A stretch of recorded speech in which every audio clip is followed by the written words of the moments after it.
Selamat pagi, Bapak Ibu, saudara-saudari yang sangat dikasihi oleh Tuhan. Masih dalam suasana kebaktian di rumah masing-masing. Pada pagi hari ini, mari kita akan mendengarkan Warta Majelis Minggu 28 Juni tahun 2020. Ini merupakan minggu yang ke-15 di mana kita menyelenggarakan kebaktian streaming. Jam ibadah kita jam 6 pagi dan jam setengah 9 pagi untuk kebaktian umum. Sedangkan untuk sekolah minggu jam setengah 9 pagi. Menurut rencana kita akan mengadakan ibadah tatap muka pada awal bulan Agustus tahun 2020 ini. Namun tetap akan kita evaluasi sesuai dengan situasi dan kondisi yang berkembang. Apabila nanti dilaksanakan ibadah tatap muka, ada ketentuan dari pemerintah daerah yang harus ditepati, yaitu yang diizinkan untuk datang di dalam ibadah adalah usia 19 tahun sampai 59 tahun. Tuntunan ibadah di rumah kita masing-masing, Bapak Ibu dan Saudara, yang perlu kita perhatikan, mari kita beribadah dengan pakaian yang rapi dan yang sopan. Kemudian ibadah ini bukan merupakan satu tontonan, tetapi kita mengikutinya dengan seksama. Ikut berdoa ketika liturgus memerintahkan, mengajak untuk berdiri, duduk, kita juga mengikutinya. Mendengarkan firman Tuhan dengan seksama, demikian juga ketika memuji, memuliakan nama Tuhan. Persembahan yang kita lakukan bisa melalui 3 cara, Bapak Ibu dan Saudara. Yang pertama, persembahan bisa kita masukkan ke amplop, kemudian nanti suatu saat ketika diizinkan untuk kebaktian tatap muka, kita akan serahkan kepada Tuhan di dalam gedung gereja.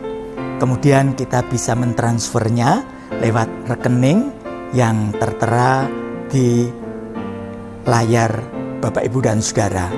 Atau yang ketiga, Bapak Ibu dan Saudara bisa dengan men-scan QR, di mana QR ini ada di warta gereja yang dibagikan lewat WA Group Keluarga GKIM Jemaat Anugerah. Persembahan yang Bapak Ibu dan Saudara berikan bisa Bapak Ibu dan Saudara lihat di papan pengumuman di depan ruang bayi, dan jika ada kesalahan penulisan, Bapak Ibu dan Saudara bisa memberitahukannya kepada majelis. Pengumuman berikutnya, Bapak Ibu dan Saudara, gerakan doa setiap hari, di mana bahan gerakan doa setiap hari sudah dibagikan lewat WA Group Keluarga GKIM Anugerah. Bapak Ibu dan Saudara bisa bersama-sama dengan anggota keluarga membaca firman Tuhan, memuji Tuhan bersama-sama dan mendoakan pokok-pokok doa yang ada di sana. Kemudian pengumuman berikutnya dari Komisi Diakonia bagi Bapak Ibu dan Saudara yang mendapatkan bantuan dari Komisi Diakonia, mohon untuk menyerahkan kekurangan SPP dan juga mengambil bantuan yang telah disediakan pada hari Minggu tanggal 5 Juli tahun 2020 jam 10 sampai jam 10.30. Mohon perhatiannya. Berita kelahiran: telah lahir dengan selamat anak kedua dari Bapak Lukas Ardianto dengan Ibu Krista Yusefa pada hari Kamis tanggal 25 Juni tahun 2020 di Rumah Sakit Indriati Solo Baru. Anak diberi nama Caroline Bilvania Bening Ardenta. Segenap hamba Tuhan, majelis dan jemaat mengucapkan selamat berbahagia. Jemaat yang berulang tahun minggu kemarin yaitu Bapak Stefanus Dimas Ardianto pada tanggal 22 Juni dan juga Ibu Nuk Sri Haryanti pada tanggal 23 Juni. mengucapkan selamat ulang tahun untuk Bapak Stefanus Dimas dan Ibu Nuk Sri Haryanti. Bapak, Ibu, dan Saudara, pengumuman yang terakhir, guna kepentingan bersama, setiap orang yang masuk di area gereja wajib menjalani prosedur sebagai berikut, yaitu memakai masker. Yang kedua, cek suhu badan. Nanti Satpam setiap kali Bapak, Ibu, dan Saudara atau siapapun juga yang masuk ke wilayah area gereja akan dicek suhu badannya oleh Satpam yang bertugas. Kemudian Bapak, Ibu, dan Saudara juga harus cuci tangan di tempat yang telah disediakan dan menjaga jarak selama berada di dalam area gedung gereja.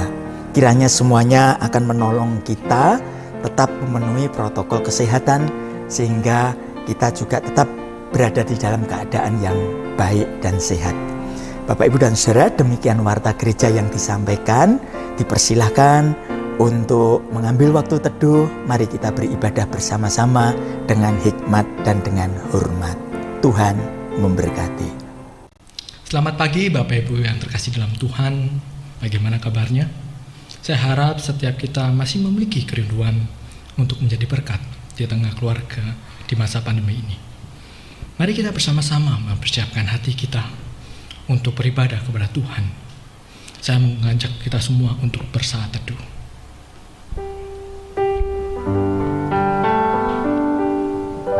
Tolonglah kami, Tuhan, orang-orang yang ingin menyembah-Mu pada pagi hari ini. Berikan kepada kami kerinduan untuk mencari Engkau. Hanya di dalam Yesus Tuhan, Gembala Agung kami berharap. Amin. Saya mengundang untuk bangkit berdiri. Kita akan bersama-sama mengangkat pujian. Suci, suci, suci. Kita agungkan Dia, kita puji Dia. Suci, suci, suci.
Kuduslah Tuhan nama-Mu.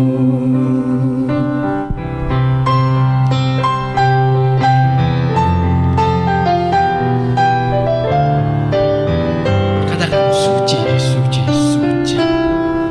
Suci, suci, suci. Walau tersembunyi, walau yang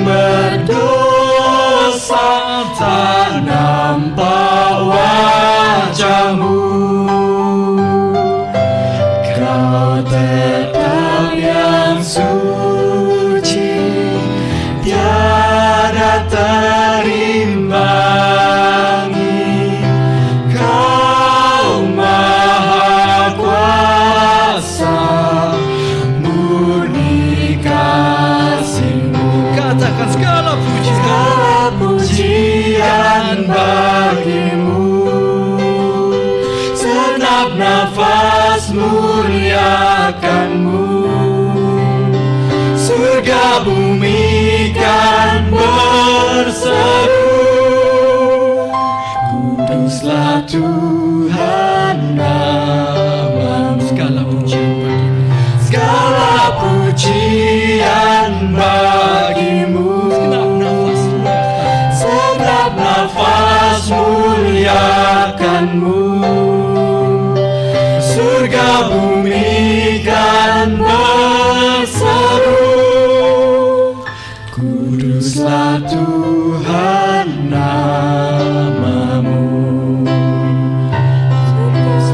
Bumi kan berseru, kuduslah Tuhan namamu.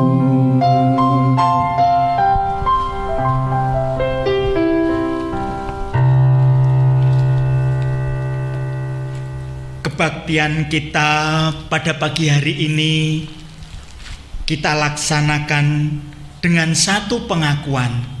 Pertolongan kita adalah di dalam nama Tuhan yang menjadikan langit, bumi, serta segala isinya. Dan Tuhan itu juga adalah Tuhan yang setia, memelihara hidup kita dari dahulu, sekarang, sampai selama-lamanya. Turunlah atas saudara sekalian anugerah dan damai sejahtera dari Allah Bapa dan Tuhan kita Yesus Kristus, serta di dalam persekutuan dengan Allah Roh Kudus. Amin.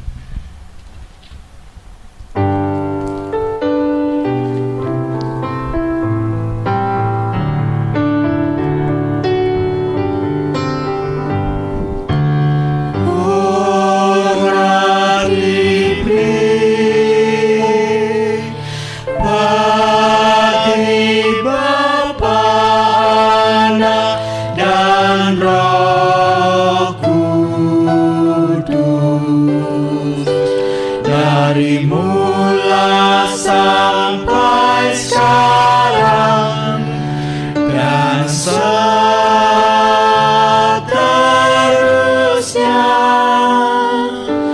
termulia. Amin, amin.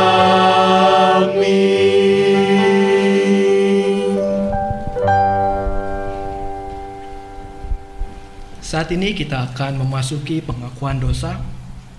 Mari bersama-sama kita mempersiapkan diri dengan mengatur nafas kita serileks mungkin pada bagian ini. Seringkali di dalam ratusan kali kita melakukan pengakuan dosa. Itu sebagai rutinitas kita. Tetapi apakah kita menghayati akan pengakuan dosa yang kerap kali kita kerjakan, kita lakukan? Ataukah pengakuan dosa itu berlalu begitu saja? Mari pada saat ini kita bersama-sama dengan sadar menghayati ritual pengakuan dosa ini secara sungguh-sungguh. Bahkan ada kerinduan untuk serius mematikan dosa yang terus-menerus hadir di dalam kehidupan kita. Untuk itu, mari kita angkat pujian Tuhanku bila hati kawanku sebagai penghantar kita untuk memasuki pengakuan dosa. Tuhanku bila hati kawanku.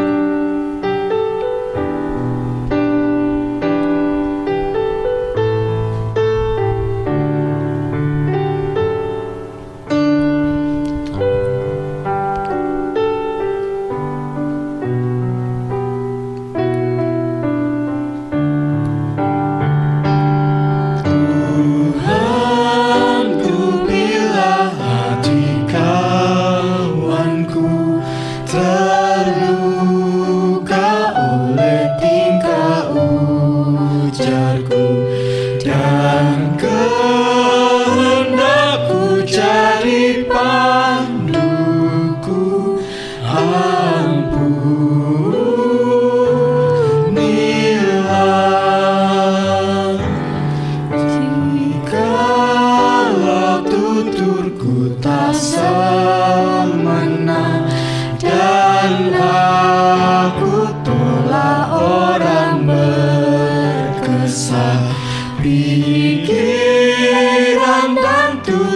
aku bercelah,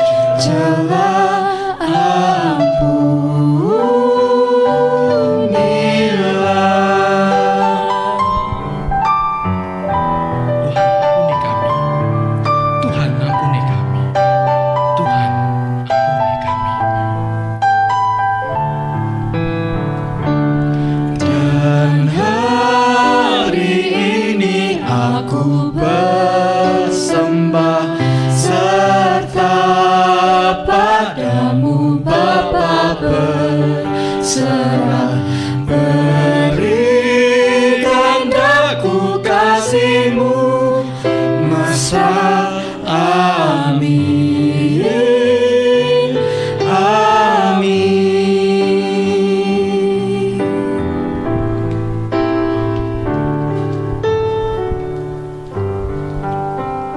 Tuhan, pada pagi hari ini kami bersama-sama datang kepadamu. Benar Tuhan, sesuai dengan lagu yang baru saja kami haturkan di hadapan-Mu, yang merupakan bagian dari pengakuan kami. Sungguh seringkali kasih kami kepada rekan-rekan sesama saudara seiman kami di gereja sedemikian dangkal. Hal itu kami tunjukkan dengan kurangnya kepedulian kami, kurangnya kepekaan kami akan kebutuhan saudara-saudara yang ada di sekitar kami. Kurangnya kami mendoakan mereka. Lebih sering kami berdoa untuk keperluan-keperluan diri kami sendiri. Kurang mendoakan untuk kebutuhan saudara seiman kami.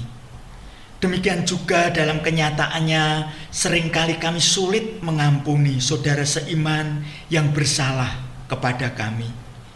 Kami seringkali menyimpan kesalahan orang lain, baik kesalahan yang berwujud kata-kata, sikap maupun tingkah laku mereka.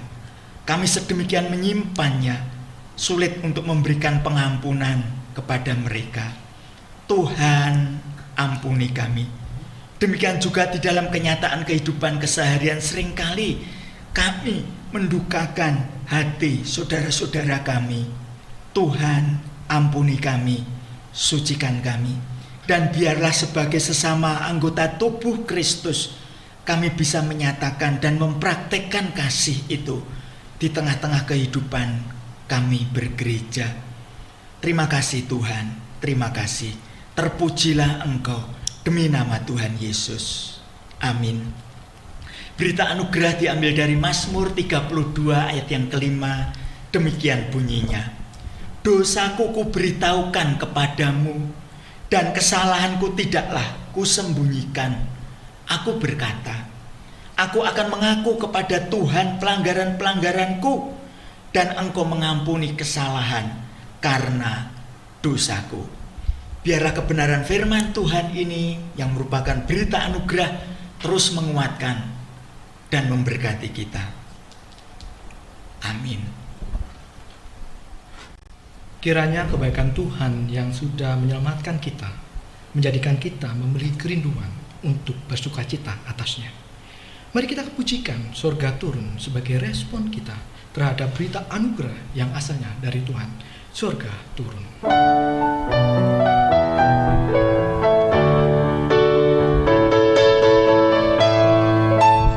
Alangkah indahnya hari itu, hari yang tak ku lupa. Setelah ku keliling dalam gelap, ku dapat juru selamat. Betapa bahagia hatiku, ku dapat yang ku rindu. Kesusahan dan kegelapan hilang diganti kesukacitaan. Surga turun bahagia jiwaku. Salib Yesus sucikan daku, dosaku ditebus, kegelapan jadi terang. Surga turun bahagia jiwaku.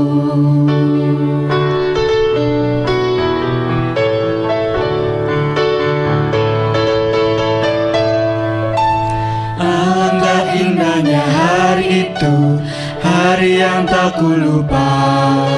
Setelah ku keliling dalam gelap, ku dapat juru selamat. Betapa bahagia hatiku, ku dapat yang ku rindu. Kesusahan dan kegelapan hilang diganti kesukacitaan. Surga turun bahagia jiwaku. Di salib Yesus sucikan daku, dosaku ditebus, kegelapan jadi terang. Surga turun bahagia jiwaku. Surga turun bahagia jiwaku. Di salib Yesus sucikan daku, dosaku ditebus, kegelapan jadi terang. Surga turun bahagia jiwaku.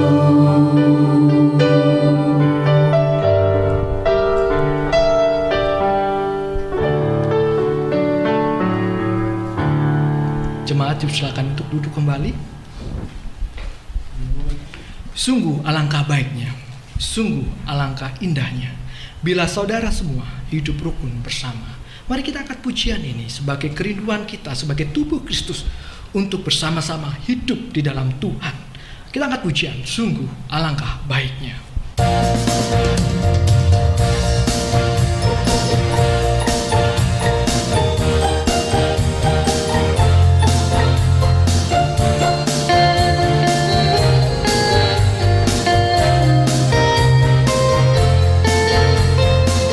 Sungguh alangkah baiknya.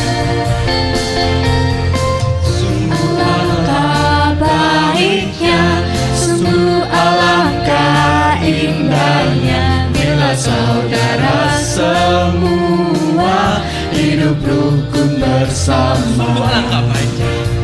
Sungguh alangkah baiknya, sungguh alangkah indahnya bila saudara semua hidup rukun bersama. Seperti minyak di kepala Harun yang terjanggut dan jubahnya turun, seperti embun yang dari Lebanon mengalir ke bukit Sion.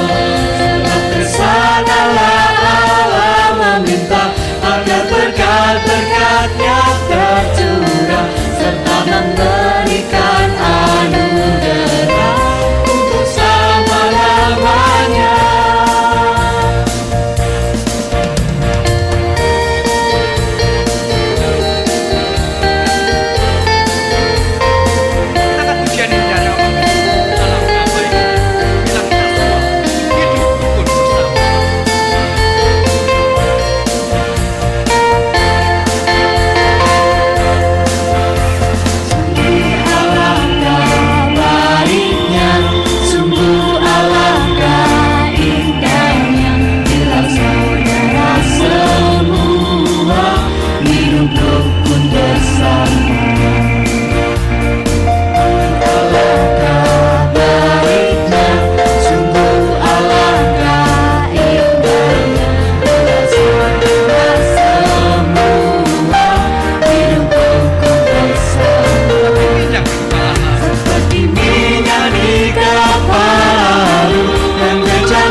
Yohanes 17 ayat yang ke-22 berkata, "Dan aku telah memberikan kepada mereka kemuliaan yang engkau berikan kepadaku, supaya mereka menjadi satu, sama seperti kita adalah satu." Kiranya kerinduan Kristus menjadi kerinduan kita. Untuk itu, marilah kita mengangkat pujian, "Jadikan kami satu."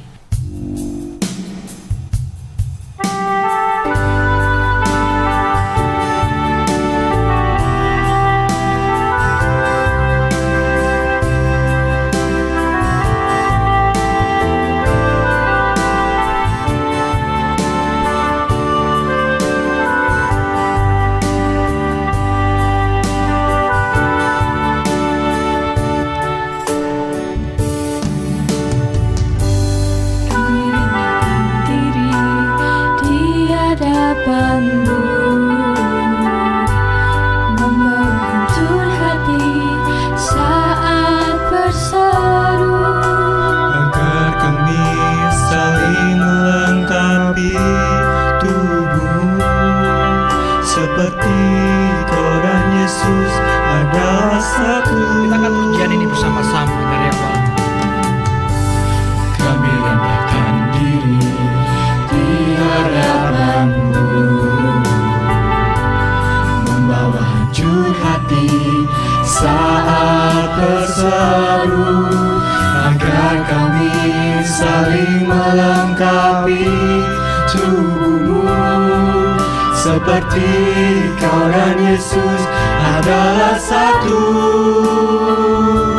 Jadikan kami satu, seperti kerinduan-Mu, agar dunia tahu bukti nyata dari kasih-Mu. Sebelum kami pergi memberitakan kasih-Mu, mulailah dari kami lebih dulu. Jadikan kami satu.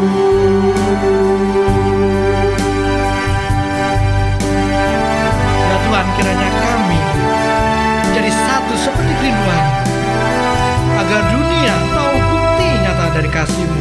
Dan itu terlebih dari kami ya Tuhan, sebagai anak-anak. Kita akan pujian ini dari awal. Kami rendahkan diri di hadapan-Mu.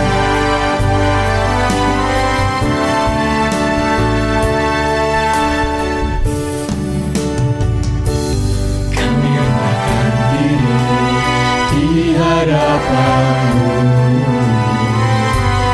membawa hancur hati saat berseru, agar kami saling melengkapi tubuh-Mu.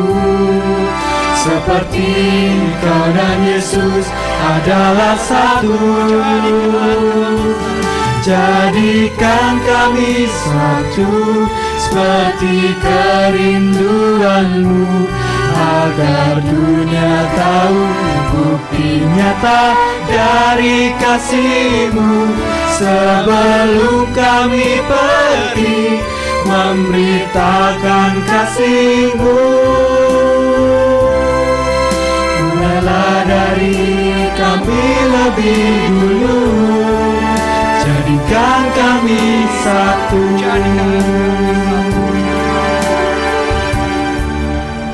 Jadikan kami satu, seperti kerinduan-Mu, agar dunia tahu bukti nyata dari kasih-Mu.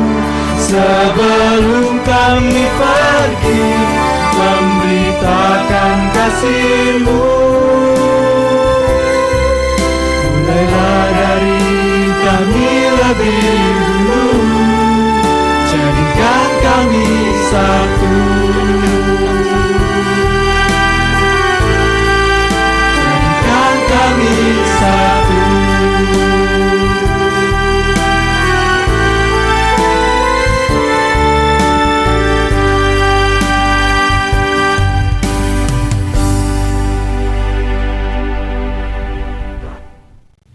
Selamat pagi Bapak Ibu Saudara yang dikasihi Tuhan. Kita bertemu kembali di dalam ibadah di GKIM Jemaat Anugerah pagi hari ini. Mari sebelum kita mulai pemberitaan firman Tuhan, kita akan berdoa terlebih dahulu. Tuhan, kami bersyukur kalau pada pagi hari ini kami sekali lagi diberikan kesempatan untuk beribadah kepadamu, meskipun kami harus melakukannya di rumah kami masing-masing. Kami berdoa ya Tuhan agar melalui ibadah pagi hari ini kami mengalami kesegaran kembali, dan kami juga didorong untuk melakukan apa yang menjadi bagian kami, ketaatan apa yang harus kami kerjakan melalui bagian firman Tuhan ini. Berkati kami semua, urapi kami semua termasuk hamba-Mu. Di dalam nama Tuhan Yesus kami berdoa dan bersyukur. Amin. Bapak Ibu Saudara, pagi hari ini tema kita masih dari kitab Mazmur, yaitu doa harapan persatuan yang ilahi. Mari kita akan bersama-sama membuka Alkitab kita dan membaca dari Mazmur pasal 133. Demikian bunyinya. Nyanyian Ziarah Daud. Sungguh, alangkah baiknya dan indahnya apabila saudara-saudara diam bersama dengan rukun. Seperti minyak yang baik di atas kepala meleleh ke janggut, yang meleleh ke janggut Harun dan ke leher jubahnya. Seperti embun gunung Hermon yang turun ke atas gunung-gunung Sion. Sebab kesanalah Tuhan memerintahkan berkat, kehidupan untuk selama-lamanya. Ya Bapak Ibu Saudara, sekarang kita selalu dengar istilah new normal ya, new normal, di mana-mana new normal ya. Apa artinya? Artinya itu keadaan normal yang baru. Jadi yang dulu nggak ada, belum pernah ada, terus sekarang jadi kebiasaan kita yang baru. Jadi jaga jarak, pakai masker kalau keluar rumah, sering cuci tangan, itu jadi gaya hidup kita sekarang sehari-hari yang harusnya kita kerjakan. Nah Bapak Ibu Saudara, pada waktu kita percaya kepada Tuhan Yesus, saat itu kita juga sebetulnya masuk dalam tatanan hidup new normal juga. Jadi sesuatu yang normal atau sesuatu yang seharusnya dilakukan saat seseorang menjadi orang Kristen itu juga ada gitu ya. Nah salah satunya apa? New normal kita sebagai orang yang sudah percaya atau orang yang sudah menjadi orang Kristen. Nah salah satunya adalah sikap mengusahakan kerukunan atau persatuan dengan sesama saudara seiman. Seperti apa yang kita baca di Mazmur pasal 133. Jadi Bapak Ibu Saudara, sebelumnya sebagai orang belum percaya, seseorang itu akan punya sikap egois, mementingkan diri sendiri, berpusat pada aku yang benar, aku yang harus menang, aku yang harus dihargai, aku yang harus diperhatikan gitu. Namun new normalnya orang Kristen itu adalah saya harus mulai beradaptasi untuk mendisiplin diri, untuk mengusahakan rukun dan bersatu. Itu yang diperintahkan dalam Mazmur pasal 133. Nah Bapak Ibu Saudara, Mazmur pasal 133 itu adalah nyanyian siarah. Di situ dituliskan nyanyian siarah Daud, atau kalau bahasa Inggrisnya itu pakai kata nyanyian pendakian. Kenapa pendakian? Karena waktu mereka bersiarah menuju Yerusalem itu tempatnya naik ke pegunungan Yudea di mana bait Allah berada. Nah posisinya juga antara 133 ini diapit 132 dan 134 yang juga judulnya nyanyian siarah. Jadi ini memang menunjukkan bahwa Mazmur ini adalah Mazmur yang dinyanyikan, digunakan untuk ibadah saat di Yerusalem gitu ya. Dan mereka naik, jalannya itu naik. Pada saat begitu banyak orang Israel yang berkumpul di Yerusalem, itu diingatkan, Daud mengingatkan, hei kita ini semua bersaudara. Tidak peduli dari suku mana, tidak peduli dari mana berasal, mereka datang dari mana-mana begitu ya. Sama-sama, kita itu sama-sama umat Tuhan. Selain itu juga Daud ingin mengingatkan umat Tuhan untuk tidak mementingkan diri sendiri. Bapak Ibu Saudara bayangkan di iklim yang panas, berjubel gitu, tentu ada ketidaksabaran, ada kemarahan, perselisihan itu mudah terjadi. Orang mungkin saling berebut tempat yang enak ya, seperti kita juga ya, kalau berjubel kita cari yang adem, yang enak begitu, yang nyaman. Masing-masing mungkin mementingkan dirinya sendiri. Nah di tengah situasi seperti ini Daud mengingatkan mereka betapa indahnya kebersamaan di antara umat Tuhan. Bapak Ibu Saudara, jadi harapan ini, persatuan atau kerukunan ini ditujukan kepada siapa sih? Ditujukan kepada umat Tuhan atau orang Kristen. Bapak Ibu Saudara, memang ada yang mengatakan bahwa ini Mazmur ini ditujukan kepada keluarga. Orang-orang Israel secara yang menerima Mazmur ini memang secara fisik itu bersaudara ya. Secara fisik mereka dari 12 suku, mereka bersaudara, keturunan dari bapak yang sama. Tapi Bapak Ibu Saudara, sebagai orang Kristen, kita semua juga sudah menjadi saudara satu dengan yang lain, bukan? Karena apa? Karena waktu kita percaya, kita diadopsi dan menjadi anggota keluarga Allah. Bapak kita juga sama. Pendeta Eugene Peterson itu mengatakan begini, no Christian is an only child. Jadi nggak ada orang Kristen yang anak tunggal, itu nggak ada. Kalau jadi orang Kristen semua kita ini jadi saudara bersaudara, nggak ada tuh orang Kristen yang anak satu-satunya atau anak tunggal. Jadi sebagai orang Kristen kita tidak bisa memilih mau jadi anggota keluarga Allah atau enggak. Secara otomatis kita waktu jadi Kristen kita menjadi anggota keluarga Allah. Pertanyaannya sekarang adalah bagaimana kita akan hidup sebagai anggota keluarga Allah? Apakah akan hidup dalam kerukunan atau tidak? Apakah akan hidup dalam persatuan atau tidak? Pemazmur menulis kalau ada persatuan, kalau ada kerukunan, itu sangat baik dan indah ya. Sungguh alangkah baiknya dan indahnya bila saudara-saudara diam bersama dengan rukun. Kata rukun itu di beberapa terjemahan memakai kata unity atau persatuan. Jadi sama, bisa diartikan kerukunan itu juga persatuan. Sedangkan baik dan indah kalau di dalam bahasa Inggris di berbagai terjemahan itu memakai kata good and pleasant. Jadi artinya baik dan menyenangkan. Jadi kalau orang Kristen hidup bersatu dan rukun itu baik dan menyenangkan, good and pleasant. Jadi bukan cuma indah dilihat tapi juga menyenangkan untuk dirasakan, gitu ya. Jadi Bapak Ibu Saudara, kerukunan seperti apa yang harus dimiliki orang Kristen yang baik dan menyenangkan? Di dunia ini ada hal-hal yang baik tapi tidak menyenangkan. Contohnya apa? Baik tapi tidak menyenangkan. Contohnya disiplin. Baik sekali didisiplinkan ya. Tapi tidak menyenangkan waktu kita mengalaminya. Kita didisiplin Tuhan atau oleh guru di sekolah atau oleh orang tua. Itu baik, tapi seringkali tidak menyenangkan. Atau waktu menjalani pengobatan. Baik sekali, orang kita sakit harus diobati. Tapi kadang-kadang pengobatan itu ada yang membuat orang menderita. Misalnya kemoterapi, ada yang membuat orang jadi kesakitan. Terapi-terapi itu membuat orang kesakitan. Baik, tapi kurang menyenangkan. Sebaliknya ada hal yang menyenangkan, tapi tidak baik. Contohnya apa? Contohnya ya dosa-dosa yang dikerjakan oleh manusia.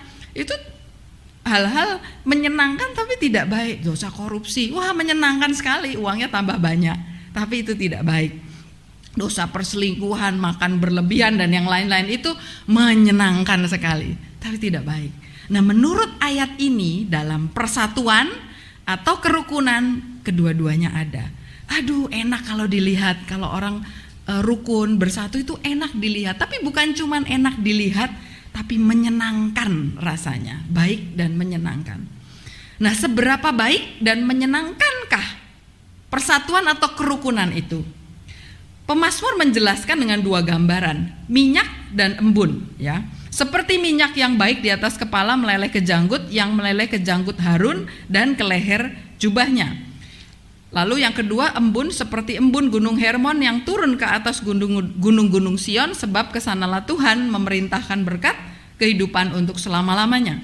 Bapak Ibu Saudara, gambaran ini mungkin asing bagi kita karena kita tidak mengenal budaya pada zaman itu, tapi tidak bagi umat Allah pada waktu itu. Jadi mengapa kerukunan penting? Pemazmur menggunakan dua gambaran. Yang pertama, dari gambaran minyak artinya kerukunan atau kesatuan orang Kristen itu membawa keharuman. Loh, kok bisa keharuman? Jadi Bapak Ibu Saudara, minyak yang dimaksud itu adalah minyak urapan yang dicurahkan ke atas kepala imam besar, yaitu di sini Imam Harun, sebelum melakukan tugas pelayanannya. Nah, minyak itu dibubuhi dengan wewangian yang kuat sehingga waktu minyak itu dituang ke kepala, mengalir ke muka, kemudian mengalir ke jubahnya, minyak itu menebarkan aroma yang harum kemana-mana. Dan minyak itu juga dituang dalam jumlah yang cukup banyak karena sampai meleleh, bukan cuma dipercik tetapi dituangkan, jadi artinya wanginya itu lebih tercium lagi kemana-mana. Apa artinya? Artinya ketika orang Kristen rukun atau ada kesatuan, maka itu menyebarkan keharuman yang bisa dinikmati orang-orang yang belum percaya. Maka lewat kerukunan, lewat persatuan kita bisa menjadi saksi. Gereja bisa menjadi teladan positif bagi dunia dan membantu menarik orang lain kepada Tuhan. Yang kedua, mengapa kerukunan itu penting? Kerukunan itu membawa kesegaran dan pembaruan. Ini digambarkan dengan penggambaran embun dari Gunung Hermon turun ke Gunung Sion. Bapak Ibu Saudara, pemazmur menganalogikan embun di Gunung Hermon yang mengalir. Jadi Gunung Hermon itu ada di utara Israel, sedangkan Gunung Sion itu ada di selatan. Walaupun embun itu nggak mungkin ya mengalir jauh banget begitu ya, embun loh, bukan banjir ya. Embun masa mengalir dari utara ke selatan begitu jauhnya. Tapi maksud pemazmur, kalau orang percaya itu hidup bersatu, orang percaya itu rukun, kesejukannya, kesegarannya itu bisa dirasakan sampai jauh.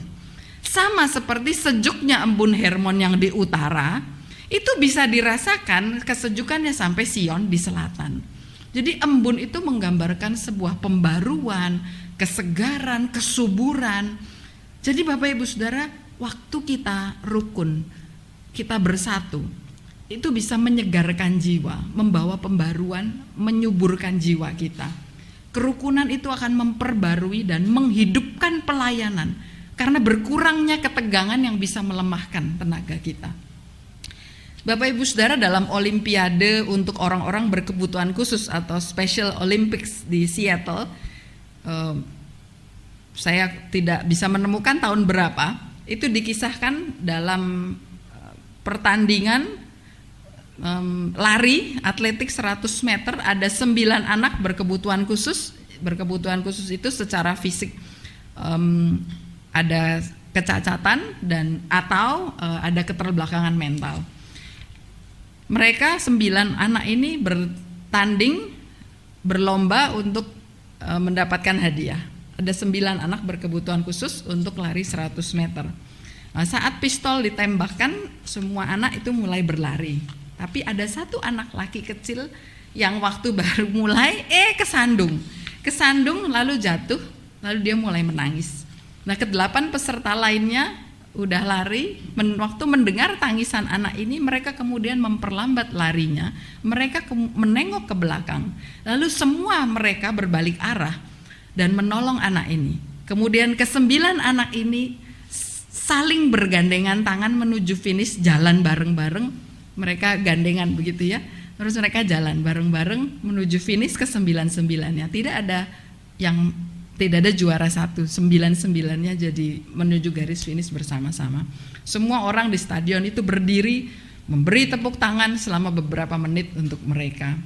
Bapak Ibu Saudara, saat orang Kristen bergandengan tangan, rukun, bersatu dengan ketulusan, tidakkah itu akan menjadi bau yang harum, akan menjadi kesaksian yang menyegarkan bagi dunia, bagi orang-orang di dunia yang melihat kita, itu menjadi bau yang sangat harum dan kesegaran bagi kita. Ya, Bapak Ibu Saudara, kalau begitu apa penerapan yang bisa kita kerjakan dari bagian ini? Yang pertama, Bapak Ibu Saudara, mari kita mengenali penghambat dari kesatuan. Apa penghambat kesatuan? Saya mencatat 2 saja. Yang pertama, tidak mempraktekkan kasih. Bapak Ibu Saudara, kita perlu menyadari kasih Kristen itu bukan emosi sentimental yang dangkal. Walaupun memang itu mengasihi itu mencakup emosi ya, ada emosi di dalamnya, ada perasaan di dalamnya. Tapi kasih Kristen itu sebenarnya soal kemauan dan ketetapan hati. Kasih Kristen itu adalah persoalan kebulatan tekad untuk mengasihi orang lain, karena menyadari Allah sudah mengasihi saya sedemikian luar biasa besarnya, maka saya juga mau membiarkan kasih Allah nampak melalui kasih saya kepada orang lain. Apa sebenarnya menjadi acuan dari mendefinisikan kasih? Acuannya bukan diri kita, bukan hati kita, bukan ilmu psikologi, tapi acuannya adalah Alkitab. Kita seringkali itu keliru menganggap kita tuh sudah mengasihi. Padahal yang kita lakukan itu adalah hanya natural affection atau kasih sayang yang natural, kasih sayang yang alami. Contohnya apa sih kasih sayang yang alami? Dalam kondisi normal, orang tua pasti mengasihi anaknya, bukan? Suami mengasihi istri, istri mengasihi suami. Orang kita mengasihi sahabat kita, mengasihi teman-teman kita di gereja. Itu adalah kasih sayang yang alami atau natural affection. Jadi banyak orang itu merasa, saya sudah mengasihi. Padahal sebenarnya saya hanya melakukan apa yang merupakan respon normal dari seorang manusia. Nah, acuan kita, Bapak Ibu Saudara, adalah Alkitab. Karena kita orang percaya, Alkitab menjadi acuan kita. Oleh karena itu, saya ajak Bapak Ibu Saudara untuk merenungkan hal-hal berikut ini. Saya ambil dari bagian 1 Korintus pasal 13 tentang kasih. Yang pertama, apakah kita mudah kehilangan kesabaran kepada saudara seiman? Padahal Alkitab mengatakan kasih itu sabar. Apakah tidak berbelas kasih itu menjadi hal yang biasa bagi kita?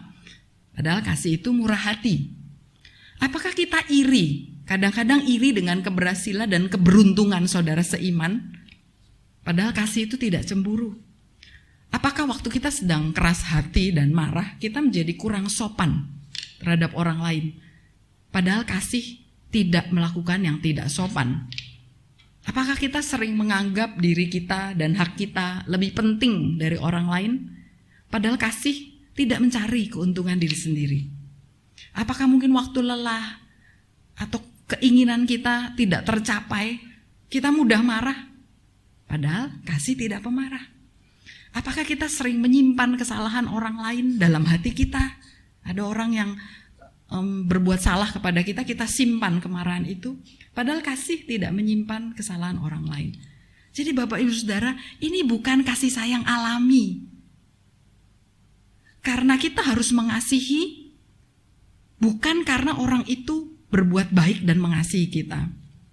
Jadi seorang Kristen, Bapak Ibu Saudara, yang terus-menerus menyimpan dendam, membenci saudaranya, itu bukan orang Kristen sejati. 1 Yohanes 2 ayat 9. Barang siapa berkata bahwa ia berada di dalam terang, tetapi ia membenci saudaranya, ia berada di dalam kegelapan sampai sekarang.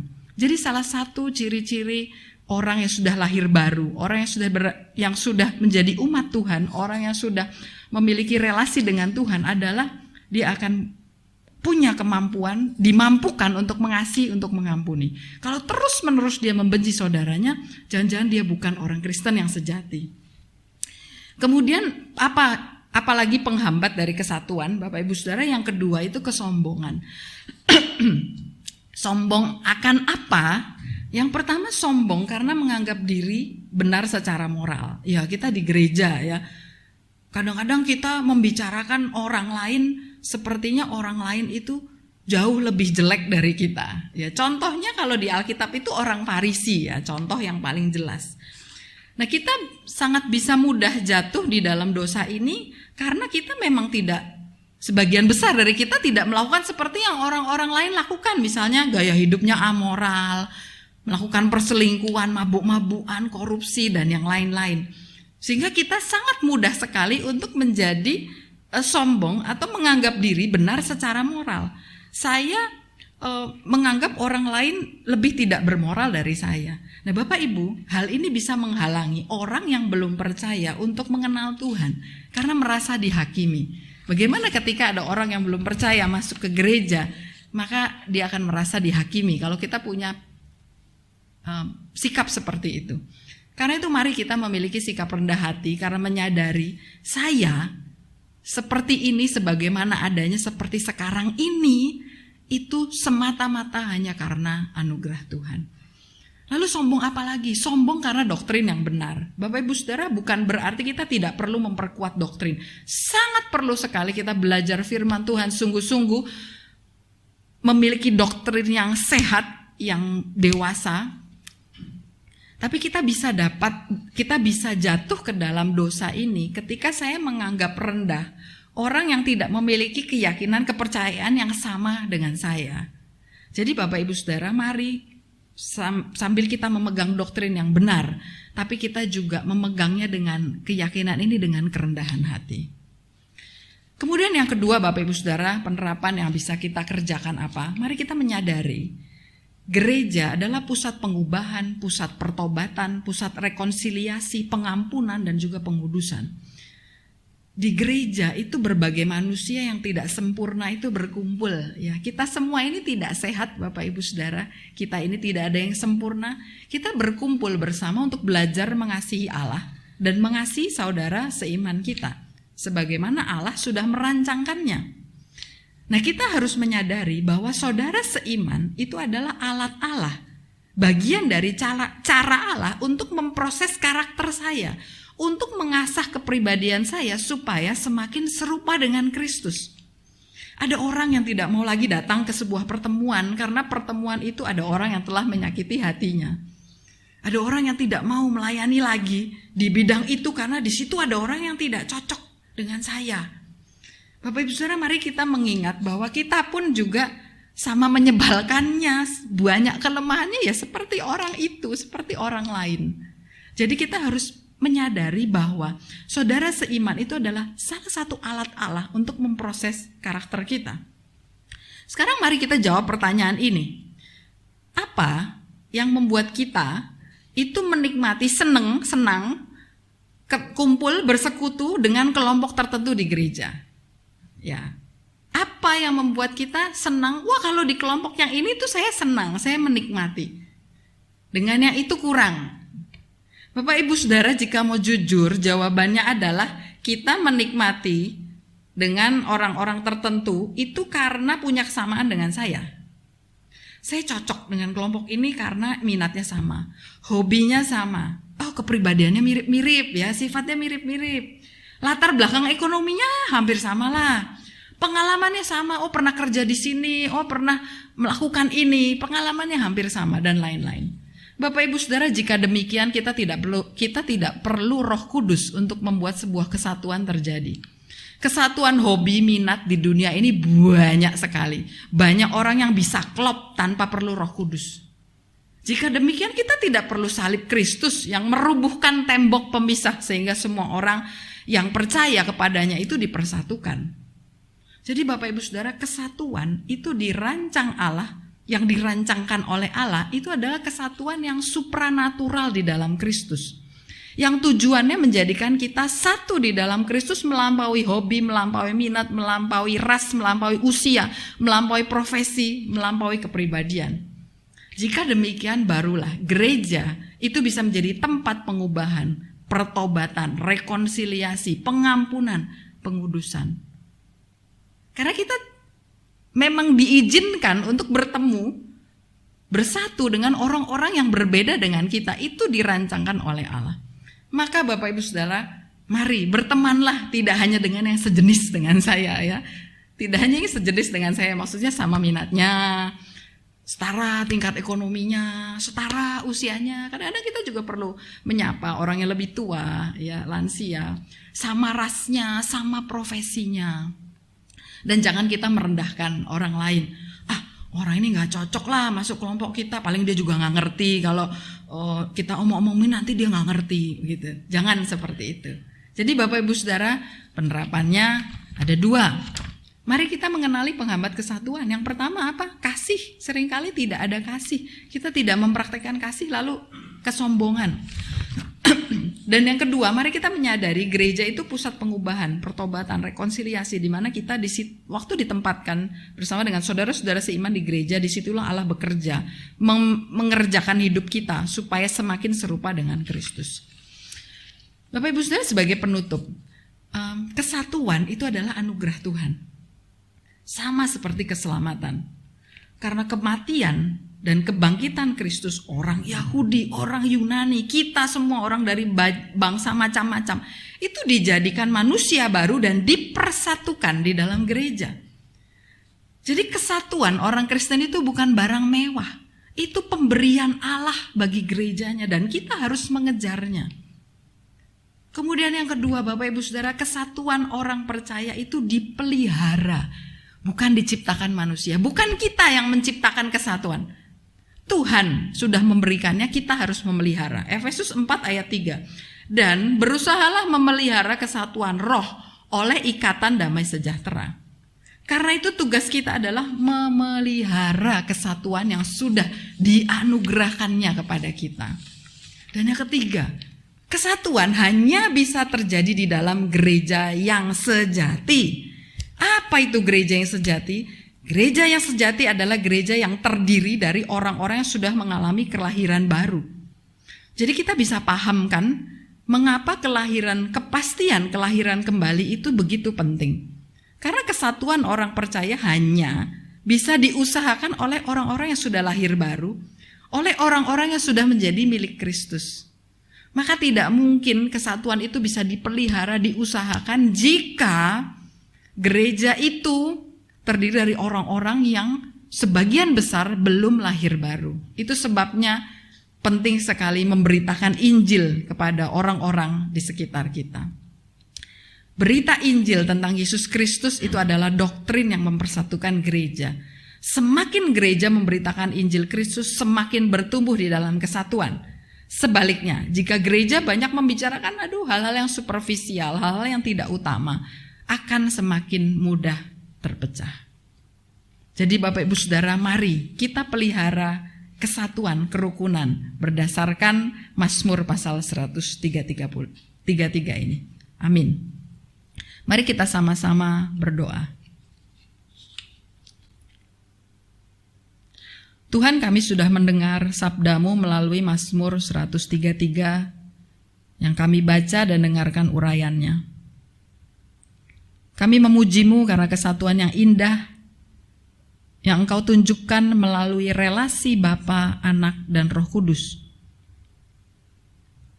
Tuhan, biarlah kesatuan dan kerukunan bisa nampak dalam gereja kami. Kiranya kami dipersatukan dalam iman dan pengharapan, di dalam pelayanan kami, di dalam misi gereja kami. Kiranya kehadiran kami sebagai gereja membawa bau yang harum dan menyegarkan bagi orang di sekitar kami dan kami sendiri. Dan orang lain dapat dibawa mengenal Kristus karena menyaksikan kami mempraktekkan kesatuan yang supranatural di dalam Kristus. Saat terjadi gesekan, ingatkan kami bahwa Kristus mati agar kami dipersatukan. Dan tolong kami untuk dengan kerendahan hati dan sukacita mempraktekkan kasih dan pengampunan. Tolong kami untuk mengingat terus kasihlah yang membawa Kristus menundukkan dirinya kepada dunia yang berdosa dan kengerian salib. Kasihlah yang menyebabkannya mencari dan menyelamatkan orang yang terhilang dan bertekun sampai setiap anak-anaknya diubah ke dalam citranya. Dan kasihnya tidak akan berhenti sampai semua anak-anaknya berada di sisinya dalam kemuliaan dan kekekalan. Tuhan, kami mengaku kalau di saat-saat tertentu kami begitu bebal dan sulit untuk merefleksikan kesatuan. Ampuni kami ya Tuhan. Lembutkan hati kami untuk terus berusaha memelihara kesatuan roh oleh ikatan damai sejahtera. Di dalam nama Tuhan Yesus, kami berdoa, kami mengucap syukur. Amin. Jemaat silakan untuk bangkit berdiri.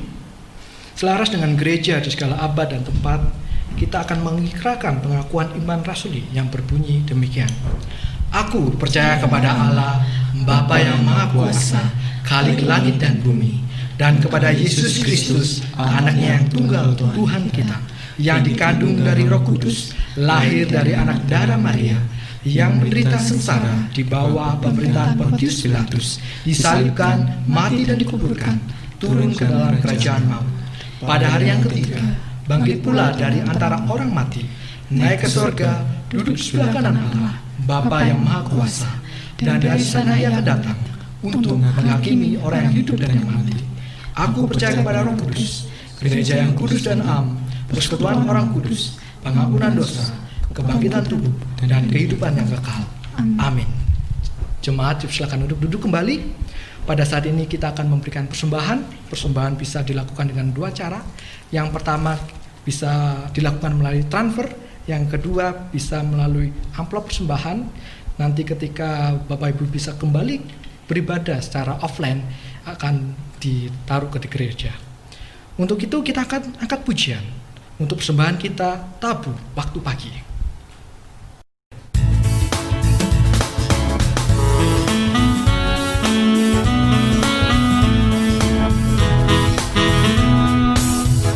Waktu pagi, tabur benih kasih, tabur waktu siang, terus sampai senja.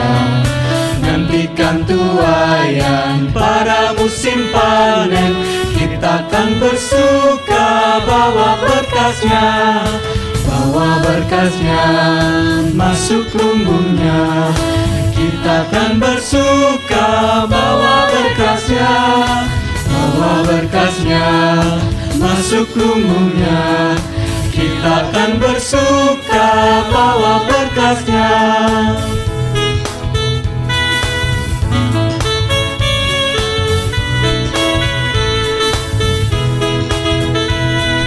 Maju walau sukar, tabur bagi Tuhan, biar jiwa raga susah dan lelah. Sampai akhir nanti kita disambutnya, kita akan bersuka bawa berkasnya. Bawa berkasnya masuk lumbungnya, kita akan bersuka bawa berkasnya. Bawa berkasnya masuk lumbungnya, kita akan bersuka bawa berkasnya. Jemaat silakan untuk bangkit berdiri, mari kita berdoa. Tuhan, terima kasih atas kesempatan sehingga kami boleh memberikan persembahan ini sebagai bukti cinta kami kepada Engkau. Kiranya Tuhan, melalui persembahan ini kami diingatkan bahwa Engkau yang penuh rahmat telah memberkati kami. Dan kami juga berdoa ya Tuhan, supaya persembahan yang kami berikan ini dapat dikelola dengan baik oleh gereja, sehingga kemuliaan-Mu hadir dalam gereja ini. Inilah doa kami Tuhan. Di dalam nama Kristus Yesus kami berdoa dan mengucap syukur. Haleluya. Amin. Dengan tetap berdiri kita akan doa syafaat. Ada satu pokok doa, yaitu kita bersama-sama berdoa untuk setiap tenaga medis dan relawan yang sudah lama, yang mungkin belum berjumpa dengan keluarganya. Kiranya Tuhan tetap memelihara kualitas relasi mereka dengan keluarga dan juga menolong mereka untuk tetap semangat menghadapi pandemi ini. Mari kita tundukkan kepala, kita berdoa. Tuhan, kami kembali memohon kepada Engkau. Khususnya kami melihat banyak para medis, banyak para relawan untuk menghadapi pandemi ini ya Tuhan. Berjuang di garis depan, berjuang mati-matian, bahkan sampai waktunya tidak disempatkan untuk datang dalam keluarga ya Tuhan. Mereka terpisah dari keluarganya. Tetapi kiranya Tuhan, kami memohon kepada Engkau, kiranya Engkau memberikan kepada mereka hati untuk terus melayani, dan juga hati untuk rindu kepada keluarganya. Kiranya relasi mereka tidak renggang, relasi mereka tidak putus, tetapi mereka memiliki kerinduan untuk saling bertemu ya Tuhan. Kiranya Tuhan tolong setiap mereka. Dan kami juga berdoa Tuhan untuk semangat, untuk kegigihan mereka. Kiranya Tuhan tolong mereka supaya mereka dapat terus bekerja, terus melayani masyarakat yang terkena dampak ini ya Tuhan, khususnya para korban COVID ini. Kiranya Tuhan, Engkaulah Allah satu-satunya yang kami sembah, yang mampu menolong mereka. Inilah doa kami, di dalam nama Kristus Yesus kami berdoa dan mengucap syukur. Haleluya. Amin. Doksologi.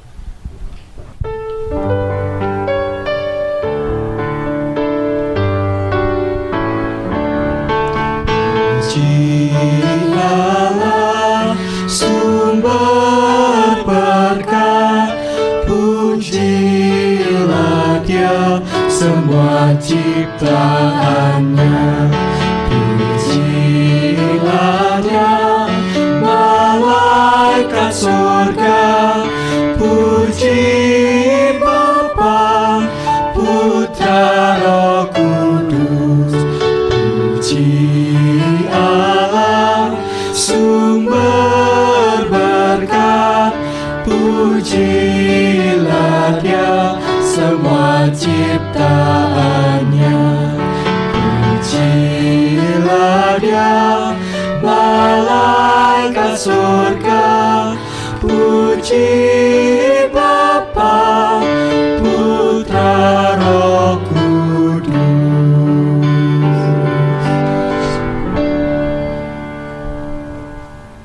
Di akhir kebaktian ini ya Tuhan, kami kembali datang kepadamu untuk menyerahkan diri kami masing-masing ke dalam pimpinan dan tuntunan Tuhan. Tuhan, kiranya Engkau terus menolong kami, menopang kami dengan kuasa kasih-Mu Tuhan. Sehingga di tengah-tengah pandemi ini, setiap jemaat-Mu tetap terus memiliki kerinduan untuk mencari wajah Tuhan, untuk datang menyerahkan hidupnya kepada Tuhan. Terima kasih Tuhan. Akhirnya jemaat yang dikasihi oleh Tuhan, marilah kita melanjutkan perjalanan hidup kita sambil terus berserah diri kepada Tuhan, Sang Pencipta alam semesta ini. Dan terimalah berkat Tuhan. Biarlah kasih kemurahan dari Allah Bapa, belas kasihan dari Allah Anak, persekutuan, kekuatan, penghiburan dari Allah Roh Kudus menyertai Bapak Ibu Saudara sekalian dari sekarang sampai selama-lamanya. Amin.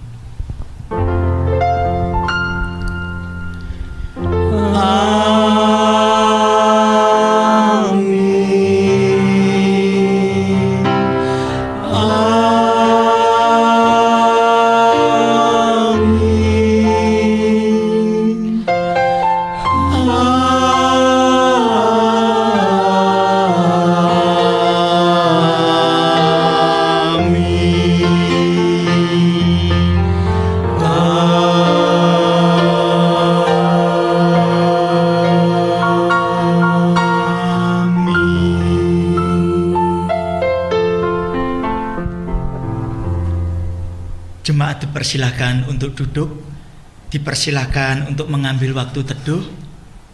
Kebaktian selesai.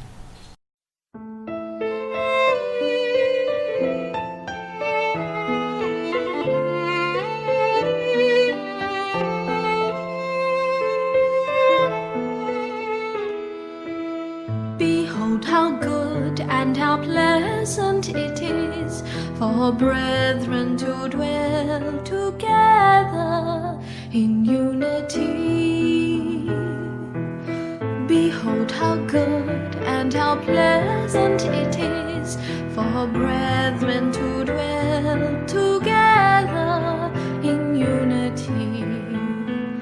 It is like the precious ointment upon the head that ran down upon the beard, even Aaron's beard. It is like the precious ointment upon the head that went down to the skirts of his garments.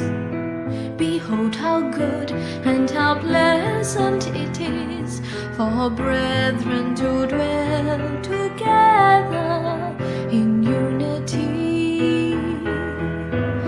Behold how good and how pleasant it is for brethren to dwell together in unity.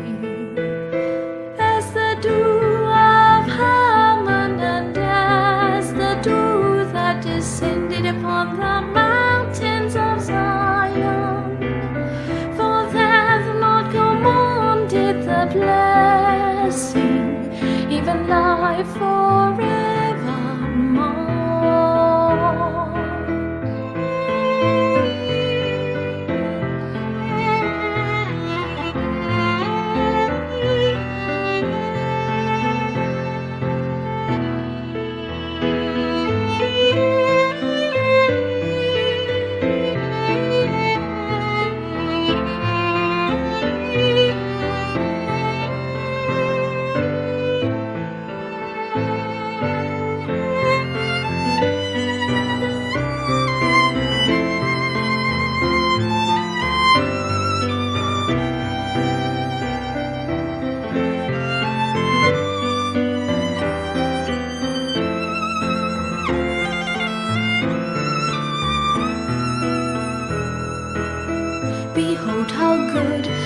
how pleasant it is for brethren to dwell together in unity.